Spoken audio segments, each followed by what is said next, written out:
Olha, a doutora Roberta Lacerda conosco, as palavras que a gente teve do Dr. Peter aqui foram bem fortes em torno de... Inéditas no Brasil. É a primeira vez que ele Ninguém fala nisso, ele nunca foi chamado em nenhuma rede aberta ou social ou de internet. Vocês acabam de ter um furo nacional, eu diria até que sai internacional. São exatamente 1h20 e a gente já está conectado com o Texas. E eu vou falando aqui o inglês e você me ajuda aqui, Luiz. Eu tenho voz de tradutor, não é isso? Então vai lá, please. Você, inclusive, é um tradutor profissional, né? Assim? I would like to say welcome Dr. Peter McCullough. From Texas. It's an honor for us to talk with you. Thank you for your time. Thank you for welcome to our program. To the show. And I have the first question for you, Professor. Eu preciso traduzir, tá? Traduz. Professor Peter, muito obrigado pela sua presença aqui no programa de hoje. O senhor que fala ao vivo do Texas, nos Estados Unidos, é uma honra para nós. E agora eu tenho a primeira pergunta para fazer. How did you meet Doutora Roberta Lacerda, a big scientist and a very important medical doctor here in Brazil? How did you meet her? Como foi a primeira vez? Como o senhor encontrou Roberta, que é uma infectologista, enfim, que é uma médica importante no Brasil? We met on an online forum called C19, very important for doctors to communicate on treating COVID-19. Nós nos encontramos num grupo, né, que estuda hoje a Covid-19 em todo o planeta, e foi essa a primeira impressão. Então, let's begin, Dr. Roberta, please. Hi, Professor. Thank you very much for your So you will join us in this discussion about the vaccines, and I was wondering if you could tell us about how did you manage the epidemiology of the adverse events since January 2021, since the vaccination began in the U.S., how the FDA, CDC, and all these agencies gather information and made it very clear to doctors, or didn't make it clear, all the adverse events about the vaccinations. Olha, please, doctor, just let me just translate. What I'll do, because I have very little time, is I'll answer the question, and then when I get off, then she can explain it go ahead. in Portuguese. In the United States, we have the VAERS, or Vaccine Event Reporting System, VAERS, and doctors, mainly about 80% of the reports are made by doctors and nurses who think the problem has happened in a patient because of the vaccine. We have now in the United States over 13,000 deaths, and we have over 200,000 emergency room visits, hospitalizations, and urgent office visits. So these numbers are very high. They are unacceptable. They are far more than any other vaccine. The most any vaccine or group of vaccines in 1 year is 150 deaths. So for over 13,000 deaths, it's unacceptable. This is being reported to the CDC now, and the CDC updates Americans once a week, and we see the results, and Americans are terrified. Vamos então, Roberto, por favor, você fez a pergunta e ele fez fazer agora uma outra pergunta e depois eu traduzo só para aproveitar esse momento. In order so we can appreciate your time, Professor. How about the investigation that is being conducted by Senator Robert Kennedy Jr. and also Senator Ron Johnson from Wisconsin about the committee that is hearing all the victims of the adverse events in U.S. How is this investigation going on? Senator Ron Johnson is taking the lead. He's had a press briefing where vaccine injury victims have come forward and told their stories, many of them from the original clinical trials. He's written inquiry letters to the FDA and the Center for Disease Control demanding answers. On Monday of this week, the U.S. FDA did not approve Pfizer. They did not approve Pfizer. They gave a continuation letter for emergency use. The FDA did conditionally approve BioNTech from Germany, but that company must do additional research into myocarditis or heart inflammation and why the vaccine is injuring the hearts of younger people who take the vaccine. So Pfizer not approved, and it was falsely reported in the U.S. that Pfizer was approved. It's not true. Isso é importante traduzir. It's very important to translate now, professor.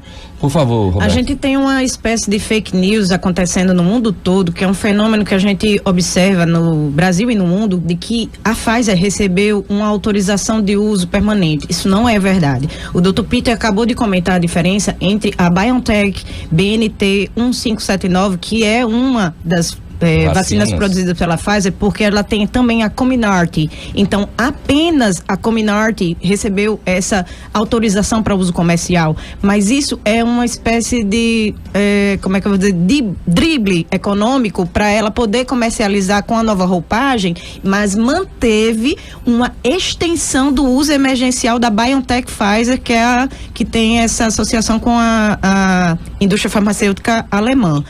Próxima pergunta.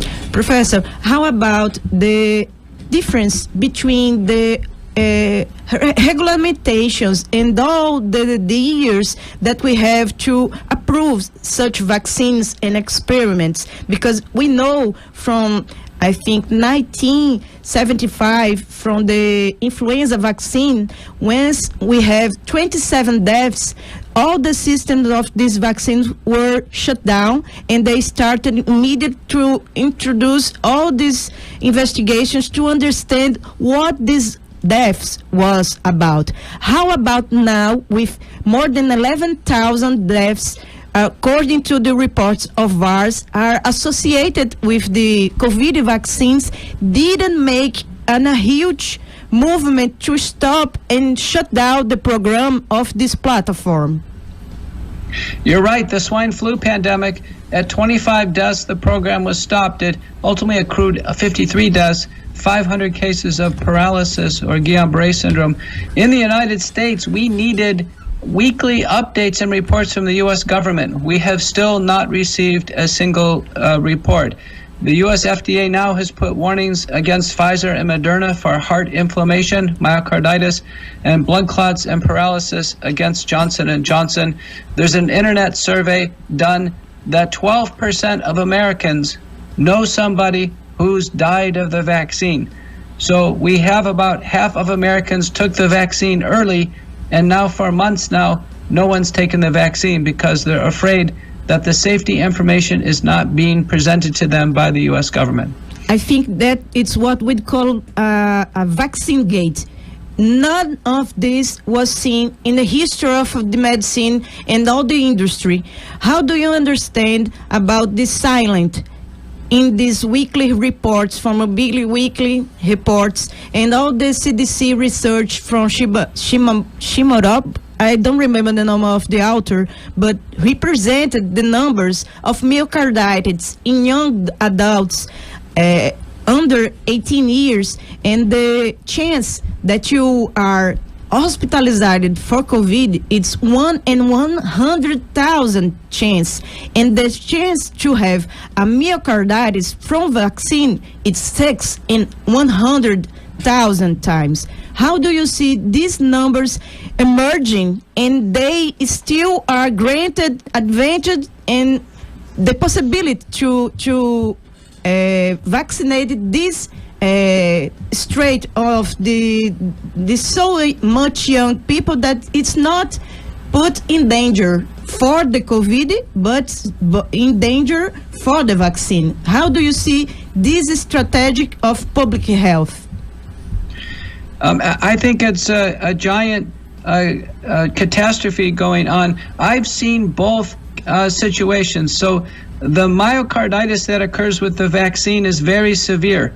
The EKG changes are severe. The blood test elevations of troponin are severe, and some children develop heart failure and die. The myocarditis with the infection doesn't meet a definition of myocarditis. Most of the time, it's just a small elevation of troponin that we see in patients hospitalized. So the two conditions are very different. The vaccine myocarditis appears to be very dangerous. The FDA has a warning on it. and that mothers and fathers should know that children do not have a benefit from receiving the vaccine, and the damage to their heart is serious. I'll have to let that be the last question to the answers. Thanks for letting me join you today in Brazil. Thank you so much, Professor. Thank you, Professor. Goodbye. Olha, a gente vai traduzir tudo agora, porque as palavras do Dr. Peter, eu não sei. McCullough. McCullough. Só lembrar uma coisa importante aqui, você que estava ouvindo a gente, tá? Esse é um médico americano que tem cardiologista, intensivista. Mais de 40 publicações sobre a Covid-19. E não só isso, ele é referência internacional em síndrome cardiorrenal, ou seja, ele é um erudito da academia e que produz pesquisa. Ele estuda muito essa alteração que tem entre o rim e o coração quando você tem alteração de perfusão. Então ele não é qualquer um que está discutindo isso. E aí o cerne da questão, Roberto, vamos pouco a pouquinho trazer um pouco da mensagem que ele trouxe. Ele deu muitas informações, né? E a gente resolveu fazer assim de uma tocada só, embora você tenha ficado aí uns 5 minutos ouvindo Only English in this program, eu me senti na CNN American International não. E aí você viu aí esse vácuo só do inglês, então a gente vai agora pouco a pouquinho tentar trazer a mensagem dele para depois falar sobre a polêmica da semana, Roberto Lacerda. Mas antes, vamos falar então, vamos lá. Mas antes deixa eu pedir, quem tá gostando, curte aí, porque essa mensagem da doutora Roberta, do Dr. Peter, vai ser espalhada ainda mais pelo YouTube. Mete o polegarzinho pra cima. E aí eu quero só finalizar minhas palavras dizendo o seguinte, gente, ninguém tá aqui para falar mal de vacina, dizer que vacina não funciona, vacina é isso, não. O que eles estão discutindo são critérios, idades, países, elegibilidade de marcas, especificamente falando, tá? Então, ou seja, é trazer mais informação para esse contexto mundial. Porque a vacina funciona, ela é top, tá? Eu me vacinei, você se vacinou, eu me vacinei. Os seus filhos, né? Olha, seus filhos, não, seu esposo se vacinou. Toda a minha família se vacinou. Família, eu gostaria de deixar esse depoimento aqui claro, porque eu estou sendo assassinada na minha reputação da internet como anti-vax, mas eu acredito que quem foi assassinado foi a inteligência nesse país. O direito de se questionar e de se expressar. Porque idiotas úteis se acham no direito de usar a internet como um palco para julgar e ao mesmo tempo culpar quem fale diferente do seu discurso, da sua bolha. Eu aprendi a questionar. Eu aprendi que nessa pandemia eu vivo uma semana de cada vez. Eu me vacinei em fevereiro, falando como todo mundo aqui, na entrevista, acho que foi até na época, na 98, que eu disse, olha, todo mundo vai dar o braço a essa vacina como mais um salto de fé dentro de um experimento de vida real. Porque mesmo que não tivesse sido uma vacina com a autorização de uso emergencial, a gente sabia que ela estava sendo muito rápida, né, em todas as suas fases clínicas. E não havia tempo suficiente para a gente definir bem estratégia de segurança e eficácia. Então ia começar a vacinar quem estava lá no olho do furacão. No meu caso, profissional de saúde. Todos nós nos vacinamos em janeiro e fevereiro. Minha dose de vacina foi em fevereiro. Eu fiz a AstraZeneca. Com as informações que eu tinha disponível, eu tinha que fazer um risco-benefício. E eu claramente me lembro do que eu falei na entrevista com o Felinto. Eu disse, a gente tá numa chuva, você quer ficar no meio de uma chuva num para-raio para levar um raio, ou você quer uma chance de estar numa marquise, onde você pode, ao mesmo tempo, não estar seguro, pode cair, né? Não está muito boa, mas pode ser que ela tenha algum benefício. Então eu mantenho a minha coerência e quero questionar e até coloco aqui como desafio qualquer jornalista dessa cidade, desse país e desse mundo que tenha dito que eu sou anti-vacina. Em todas as minhas entrevistas eu deixei bem claro o meu posicionamento, que nós estamos sim vivendo um momento de verdades e que estão sendo desnudadas e conhecimentos que estão sendo aprofundados. Como eu disse, a vacinação para gestante começou, como todo mundo viu, todas as vacinas foram disponibilizadas. Em abril de 2021, o New England Journal of Medicine lançou um artigo comentando sobre segurança e eficácia em vacinação gestantes da Pfizer-BioNTech e Moderna. Nesse relato, já apresentava um alto índice de número de fenômenos tromboembólicos com mortes prematuras. Dentro do primeiro trimestre, isso chegava em torno de 69%. Aí alguns vão comentar, mas Roberta, é normal ter aborto no primeiro trimestre? Sim, mas quando você tem também mortes e AVCs ou trombose de seio cavernoso, que são dos seios da face, em adultos jovens em idade reprodutiva, isso chama atenção. Por isso, na Europa, em muitos países, a AstraZeneca não foi liberada como Moderna para abaixo de 60 anos, na Inglaterra abaixo de 40, na Austrália abaixo de 60, eles preferem fazer a Pfizer. Então, a gente vê uma discussão em todos os outros países em que eles diversificam a plataforma de vacinas, estratificando ou por faixa etária ou por fator de risco. E não existe essa discussão no Brasil. É aquela velha história, vacina Bron é vacina no seu braço, é qualquer vacina, não pode escolher vacina, sommelier de vacina. Não foi isso que eu aprendi com a medicina. A gente tem o exemplo claro do HIV. Eu trato HIV todos os dias e a gente vê que o paciente tem que estar num nível ótimo da sua imunidade, que é o nível do linfócito CD4. A carga viral do HIV tem que estar controlada, porque ele não pode receber vacina de imediato nesse momento. E principalmente eu tenho que ver qual é a plataforma de vacina. É vírus vivo, vírus morto, atenuado. Então tudo isso a gente aprendeu ao longo do tempo. Olha, a doutora Roberta Lacerda conosco, as palavras que a gente teve do doutor Peter aqui foram bem fortes em torno de... Inéditas no Brasil. É a primeira vez que ele Ninguém fala nisso, ele nunca foi chamado em nenhuma rede aberta ou social ou de internet. Vocês acabam de ter um furo nacional, eu diria até que sai internacional, porque ele está sendo cancelado como eu e muitos que estão levantando esses questionamentos. São dois grandes senadores americanos, o Robert Kennedy Jr., né, o Fitzgerald, o filho, e o Dr. Ron Johnson, o senador Ron Johnson do Wisconsin, começaram a fazer audiências públicas para exatamente ouvir, na época dos estudos clínicos da Pfizer, as famílias de crianças e outros pacientes que estavam apresentando reações adversas.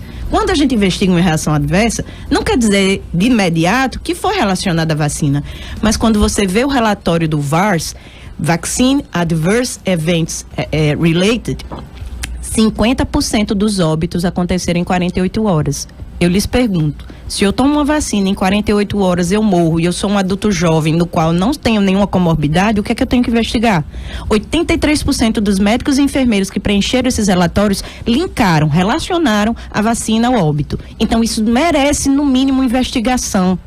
É isso que você pleiteia? É isso que eu pleiteio. A gente precisa ter critério de elegibilidade. Eu preciso estudar meu paciente com doenças como trombofilia. Você lembra quando a gente estava aqui discutindo sobre essa questão, que foi quando apareceram os primeiros casos na Europa em jovens e foi próximo ou antes da morte da nossa promotora gestante aqui no Brasil, quando, enfim, o Ministério pôs uma moção de parar a vacinação e reestudar as mulheres grávidas. Então, é isso que eu sinto. A gente está tendo um movimento muito assodado, muito apressado e muito midiático.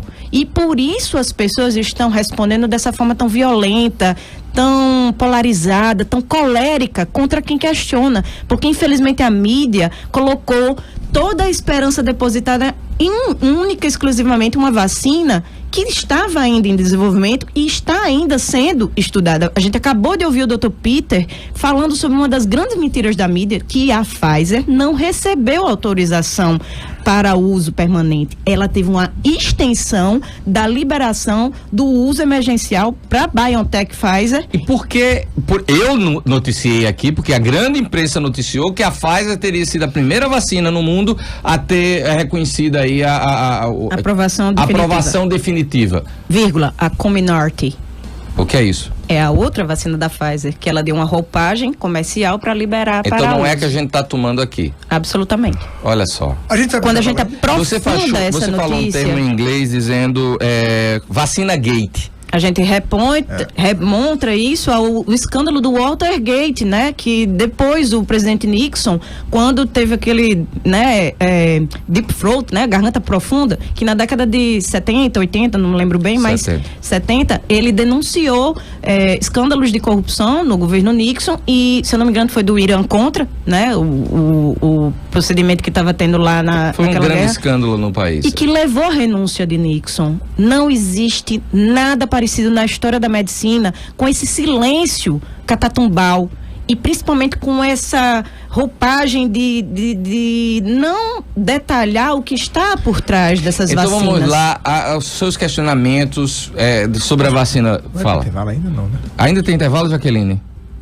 Já não, que entra a aí. gente segue até o final, né? Enquanto a Elaine estiver boazinha e deixa a gente falar, são 1h40. A gente pode fazer um de 13h40. Tá, mas eu tenho um testemunhal 2 ainda para fazer. Mas deixa eu fazer uma colocação até para Roberta, que quando a gente se fala essa semana, Roberta, eu digo, olha, vamos colocar os pingos nos is. Então, o primeiro fato é, você não é contra as vacinas que estão aí. As pessoas gostam de cravar uma adjetivação pela polarização e pelo discurso, né, doutrinário que elas receberam de que quem é a favor do tratamento precoce é contra a vacina e quem é a favor de vacina é contra o tratamento precoce. Não é assim.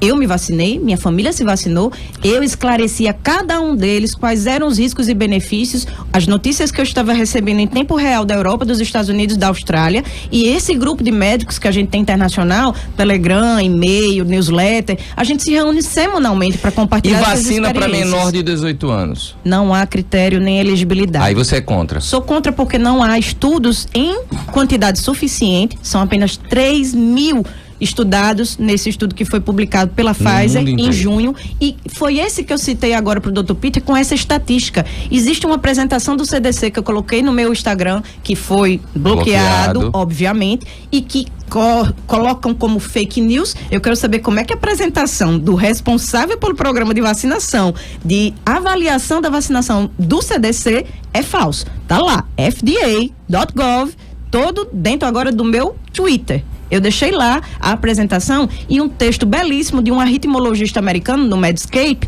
comentando sobre isso. Miocardite em jovens não é para ser uma questão de absolutismo, é para ser uma questão de questionamento, porque tudo na vida é uma avaliação de risco-benefício. Se eu lhe disser que você, com menos de 18 anos, tem uma chance estatística de se internar por Covid, obviamente porque vai ter uma forma moderada grave, necessidade de oxigênio, de 1 em 100 mil. E a chance de você evoluir com miocardite, que é inflamação no miocárdio, pós-vacina, de 6 em 100 mil, você indicaria? É uma questão matemática. Uma pergunta. Apesar de muito Brasil, pequena, existe de 6 vezes mais do que eu não tomar vacina. Perfeito, porque você olha que é uma população que não está sob risco para merecer uma estratégia de saúde que ofereça risco. Doutora infectologista, por exemplo, as crianças têm dificuldades na catapora ou no sarampo. Vamos chegar nas crianças, vamos ficar nos adolescentes aqui. Eu quero saber uma coisa. No Brasil não tem vacina de 12 a 17. Não tem. Mas querem ter. Não, peraí, é um detalhe que eu quero dizer. Até nos Estados Unidos, de 12 a 15 anos, a Pfizer tem ainda liberação para uso emergencial e está fazendo estudos sequenciados nessa turma, porque está vendo nessa faixa etária de 12 a 15 anos, especialmente nos meninos, um risco maior. Para cada 2 mortes que eu evito por Covid vacinando os meninos, eu aumento o número de chances de miocardite de 58 para 68 meninos. É como se vacinando todo mundo, nesse estudo que eles publicaram em junho, quando ele apresentou no CDC esse slide, ele avaliou prospectivamente todo mundo que foi vacinado e disse, bom, com esse pessoal todinho que foi vacinado aqui, eu consegui evitar 2 mortes, mas eu tive 58 a 68 casos de miocardite. O que é miocardite, fala nisso? É uma inflamação do coração, pode matar. Ela é muito comum em doenças virais, principalmente nas crianças e adultos jovens. A gente tem diversos vírus que ocasionam isso, parvovírus, coxsackie-vírus, inúmeros, influenza, mas a maior parte das vezes é um fenômeno que passa, apesar de precisar de tratamento internado, em UTI, com o que a gente chama de corticoide em dose alta, imunoglobulina, e o que está na apresentação e nesse relatório que eu comentei, que é o MMWR, Mobility Mortality Weekly Report, que exatamente é um relatório semanal de mortalidade. Ele coloca claramente lá, não existe nenhum estudo de longo prazo para avaliar qual será essa consequência de, apesar de você ter tido hoje a miocardite leve e ter ficado internado pouco tempo e ter sido liberado para casa, qual vai ser a repercussão disso na sua vida em 30 anos? 30 anos.